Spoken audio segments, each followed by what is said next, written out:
दोस्तों, बैंकिंग बंधु चैनल पर आपका स्वागत है।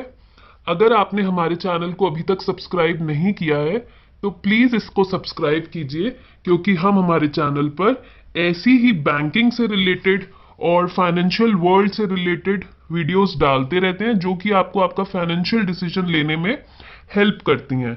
जैसे कि आपको स्क्रीन पर दिख रहा है, आज का हमारा टॉपिक है home loan FAQs, frequently asked questions.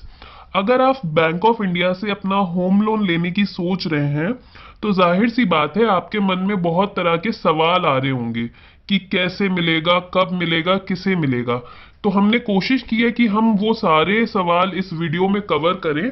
अगर कोई सवाल रह जाता है तो आप उसको नीचे कमेंट सेक्शन में लिख सकते हैं। हम कोशिश करेंगे कि उसका आपको जल्द से जल्द जवाब दिया जाए। तो पहला क्वेश्चन जो कि आपके मन में आ सकता है वो है कि होम लोन कौन ले सकता है। तो होम लोन वो कोई भी व्यक्ति ले सकता है जिसकी उम्र 18 से ज्यादा है। 18 वर्ष से ऊपर के व्यक्ति होम लोन के लिए अप्लाई कर सकते हैं। इसके लिए मैक्सिमम एज लिमिट कोई भी नहीं है। यहां हम पर्टिकुलरली बैंक ऑफ इंडिया की बात कर रहे हैं। उसके लिए मैक्सिमम एज लिमिट कोई भी नहीं है। मिनिमम आपकी उम्र 18 वर्ष होनी चाहिए। नेक्स्ट, एलिजिबिलिटी क्या होगी, आपको कितना लोन मिल सकता है।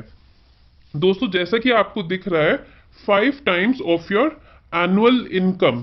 अगर सपोज आपकी सालाना जो इनकम है वो 10 लाख है तो आपकी एलिजिबिलिटी 50 लाख बनती है। आपको बैंक ऑफ इंडिया से 50 लाख तक का होम लोन मिल जाएगा। नेक्स्ट है, अगर जिसके लिए आप लोन ले रहे हैं वो फ्लैट होना चाहिए या हाउस होना चाहिए या बना बनाया कुछ होना चाहिए या कोई प्लॉट होना चाहिए। तो दोस्तों, वो कुछ भी हो सकता है।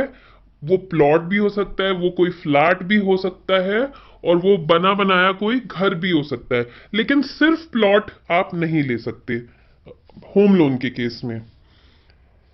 Can I get home loan for buying a plot, जैसे कि अभी आपको हमने बताया, सिर्फ प्लॉट के लिए आपको लोन नहीं मिलेगा। आपको प्लॉट खरीदने के बाद उस पे अपना घर भी कंस्ट्रक्ट करना होगा। अकेले प्लॉट के लिए नहीं मिलेगा आपको लोन। अगर आपको लोन चाहिए तो उस प्लॉट पर आपको कंस्ट्रक्शन भी करना होगा अपना होम के लिए। अब जैसे कि आपने अपना घर बनवाना शुरू किया अपने खुद के पैसों से और कहीं बीच में आपको लगता है कि ये पैसे आपको कम पड़ जाएंगे, तो क्या आप होम लोन या हाउस लोन के लिए अप्लाई कर सकते हैं? जी हाँ, आप बिल्कुल अप्लाई कर सकते हैं। अगर कभी भी आपको ऐसा लगता है कि ये पैसों से नहीं हो पाएगा गुजारा, आपका जो घर बन रहा है उसमें कुछ थोड़ी बहुत कमी आएगी, तो आप तभी अपने होम लोन के लिए बैंक ऑफ इंडिया में अप्लाई कर सकते हैं। अब कौन सा इंटरेस्ट ठीक रहता है, फिक्स्ड या फ्लोटिंग? पहले तो आपको ये बता दें दोनों में डिफरेंस क्या है। फिक्स्ड का मतलब होता है होम लोन लेने के टाइम पे जो रेट ऑफ इंटरेस्ट तय हुआ है या जो रेट ऑफ इंटरेस्ट चल रहा है वही आपका पूरे ड्यूरेशन में, जब तक आपका टेन्योर है होम लोन का, तब तक वही रहेगा। फ्लोटिंग का मतलब ये है जैसे जैसे बैंक अपना रेट ऑफ इंटरेस्ट चेंज करेगा, बढ़ाएगा या घटाएगा, वो ही आपके लोन पर एप्लीकेबल होगा।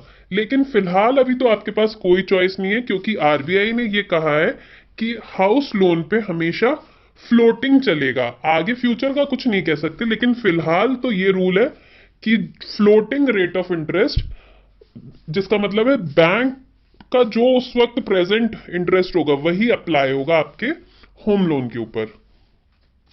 नेक्स्ट देखिए, कभी कभी ऐसा होता है कि जहां पर आपको घर खरीदना है वहां आपका जॉब नहीं है या वहां आपका बिजनेस नहीं है। आप बिजनेस या जॉब कहीं और करते हैं, आपकी पोस्टिंग कहीं और है और घर आपको कहीं और खरीदना है। तो हमेशा मन में ये डाउट रहता है कि कहां पर हमको लोन के लिए अप्लाई करना चाहिए। तो वैसे तो आप कहीं भी अप्लाई कर सकते हैं, लेकिन प्रेफरेबली आपको अप्लाई करना चाहिए जहां पे आप घर खरीद रहे हैं। जैसे आपकी पोस्टिंग लखनऊ में है लेकिन आपको कलकत्ता में घर लेना है, तो आपको होम लोन के लिए कहाँ अप्लाई करना चाहिए? कलकत्ता में। इसके पीछे रीजन ये है कि जब बैंक वाले आपको लोन देते हैं तो वो इंस्पेक्शन करते हैं कि देखते हैं आपका जगह कैसी है, वो वेरीफाइड जगह है या नहीं। और भी बहुत तरीके के काम होते हैं, लीगल काम, जो कि बैंक करवाता है। तो उसके लिए ये बेहतर हो अगर कि वहीं लोन वहीं से लिया जाए जहां पे आपको घर बनवाना है, तो अच्छा रहता है। मॉरेटोरियम पीरियड क्या होता है?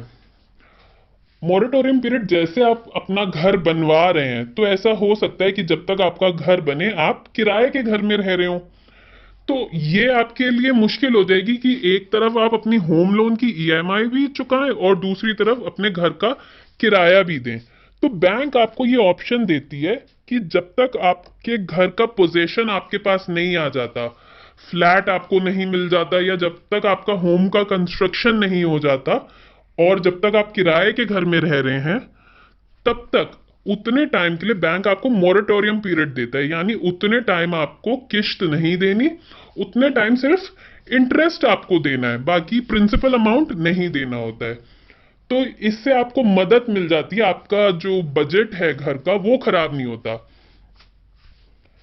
नेक्स्ट है कि आईटीआर होना जरूरी है या नहीं, क्योंकि बहुत सारे ऐसे लोग हैं जो आईटीआर अपना नहीं भरते हैं, तो उनको ये लगता है कि हाउस लोन मिलेगा या नहीं मिलेगा। तो आपको ये बता दें कि आईटीआर होना जरूरी है, बिना आईटीआर के आपको होम लोन नहीं मिलेगा। दूसरी तरफ अगर आपके पास फॉर्म 16 है और आईटीआर नहीं है, तो पहले फॉर्म 16 की मदद से आप अपना आईटीआर फाइल कीजिए 1 साल का, और उसके बाद आप अप्लाई कर सकते हैं होम लोन के लिए। अब एनईसी, टीआईआर, टीएसआर लीगल, जैसे कि अभी आपको हमने पहले बताया था कि बैंक की कुछ फॉर्मेलिटीज होती हैं लीगल और वकील से रिलेटेड, जो वो दिखाते हैं कि जगह कैसी है जहां पे आप घर ले रहे हैं, या जो फ्लैट है वो उसमें कुछ गड़बड़ तो नहीं है, या किसी और की जमीन पे तो नहीं बना हुआ, वो ठीक है या नहीं। तो उसके लिए एक लीगल रिपोर्ट बनाई जाती है, जो कि बैंक के वकील होते हैं वो बनाते हैं। उसका कुछ थोड़ा बहुत चार्ज होता है जो आपसे लिया जाता है, और फिर वो लीगल रिपोर्ट तैयार होती है। अब आपका सिबिल स्कोर, अगर बाय चांस आपने कोई पहले लोन लिया है, सिबिल स्कोर आपका खराब है, तो क्या आप लोन ले सकते हैं? जी हाँ, आप बिल्कुल लोन ले सकते हैं। उसका तरीका यह है कि आप अपने किसी एक और फैमिली मेंबर को अपने साथ ऐड कर लीजिए लोन में, जिससे कि उसके सिबिल स्कोर और आपका सिबिल स्कोर मिलके सिबिल स्कोर ठीक हो जाए, और बैंक को कोई आपत्ति नहीं हो आपको लोन देने में। नेक्स्ट, इस वक्त इंटरेस्ट क्या चल रहा है? तो इस वक्त 6.85% इंटरेस्ट चल रहा है बैंक ऑफ इंडिया में, वो भी तब अगर आपका सिबिल स्कोर बहुत अच्छा है।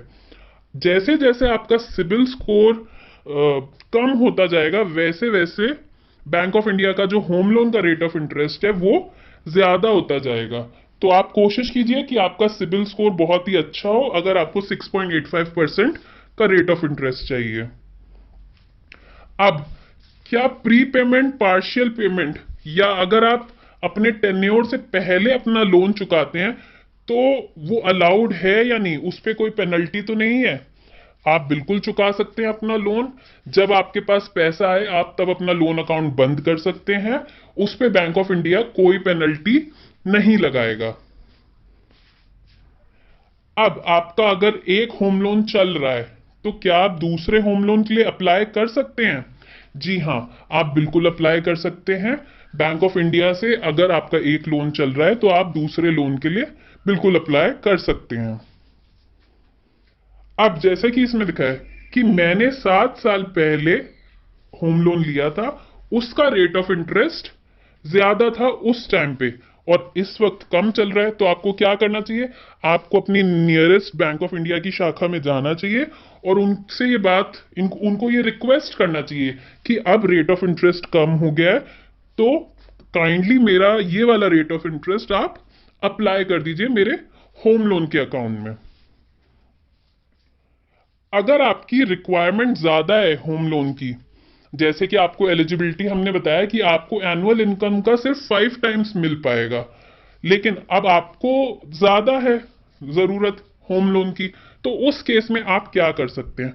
उस केस में आप क्या करेंगे कि आप अपने साथ किसी ऐसे फैमिली मेंबर का नाम जुड़वाएं जो कि अर्निंग हो, सो दैट जब दोनों की इनकम को कंबाइन किया जाए तो वो इनकम ज्यादा हो और आपकी एलिजिबिलिटी इंक्रीज हो जाए।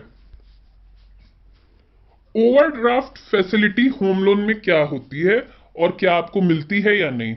ओवरड्राफ्ट का मतलब है जितना आपको जरूरत है उतना आपने लोन को यूज किया और उतने पे ही आपने इंटरेस्ट पे किया। ये फैसिलिटी बैंक ऑफ इंडिया बिल्कुल आपको देता है। सपोज आपने 50 लाख का लोन लिया है लेकिन आपके होम लोन में सिर्फ 40 लाख ही लगे हैं, तो आप 40 लाख पे ही इंटरेस्ट देंगे और बैंक ऑफ इंडिया आपको इसकी परमिशन देता है। उसका नाम है smart home loan, bank of India का। अब डॉक्यूमेंट्स मोटा मोटा देख लेते हैं कि डॉक्यूमेंट्स क्या क्या लगेंगे। एक एप्लीकेशन फॉर्म जो कि आपको ब्रांच में मिल जाएगा। केवाईसी में आपका पैन, आधार और 2 फोटोग्राफ्स। 3 साल का आपको आईटीआर देना है या फॉर्म 16 अगर आपके पास है तो आप आईटीआर अप्लाई कर सकते हैं। अगर आप बिजनेसमैन है तो आपकी बैलेंस शीट, 1 साल का सेविंग, सैलरी, करंट जो भी है आपका, उसका स्टेटमेंट 1 साल का, जिससे कि ये प्रूफ हो जाए कि आपकी सैलरी रेगुलरली आ रही है आपके अकाउंट में।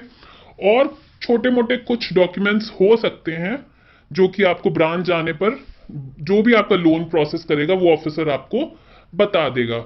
दोस्तों, उम्मीद करते हैं हमने आपके सारे सवालों का जवाब दिया होगा जो भी आपके मन में आते हैं होम लोन लेते वक्त। अगर कोई सवाल रह गया है तो आप कमेंट सेक्शन में हमसे पूछ सकते हैं। हम कोशिश करेंगे जल्द से जल्द इनका जवाब आपको दे दिया जाए। Thank you very much.